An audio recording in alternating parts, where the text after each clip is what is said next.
গর্ভাবস্থায় কি বড়ই খাওয়া যাবে? গর্ভাবস্থায় পরিমিত পরিমাণে বড়ই, ইন্ডিয়ান জুজুবে বা বের খাওয়া নিরাপদ এবং স্বাস্থ্যকর হতে পারে।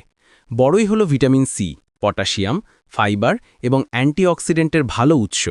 এটি রোগ প্রতিরোধ ক্ষমতা বাড়াতে, রক্তচাপ নিয়ন্ত্রণে এবং হজমে সহায়তা করে কোষ্ঠকাঠিন্যের সমস্যা কমাতে সাহায্য করে। এর পুষ্টি উপাদান গর্ভবতী মা ও শিশুর বিকাশেও ভূমিকা রাখে। তবে অত্যধিক পরিমাণে বড়ই খাওয়া উচিত নয়। এটি অনেক মিষ্টি হওয়ায় রক্তের শর্করার মাত্রা বাড়িয়ে দিতে পারে, যা গর্ভকালীন ডায়াবেটিসের ঝুঁকি বাড়াতে পারে। সবসময় ভালোভাবে ধুয়ে এবং পরিমিত পরিমাণে, যেমন দিনে ৪-৫টির বেশি নয়, বড়ই খান। কোনো স্বাস্থ্যগত জটিলতা থাকলে চিকিৎসকের পরামর্শ নেওয়া আবশ্যক।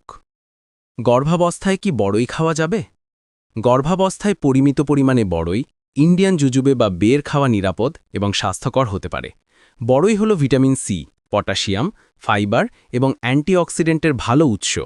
এটি রোগ প্রতিরোধ ক্ষমতা বাড়াতে, রক্তচাপ নিয়ন্ত্রণে এবং হজমে সহায়তা করে কোষ্ঠকাঠিন্যের সমস্যা কমাতে সাহায্য করে।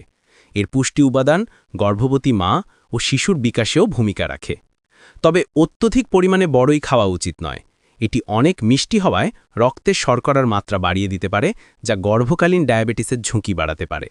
সবসময় ভালোভাবে ধুয়ে এবং পরিমিত পরিমাণে, যেমন দিনে ৪-৫টির বেশি নয়, বড়ই খান। কোনো স্বাস্থ্যগত জটিলতা থাকলে চিকিৎসকের পরামর্শ নেওয়া আবশ্যক।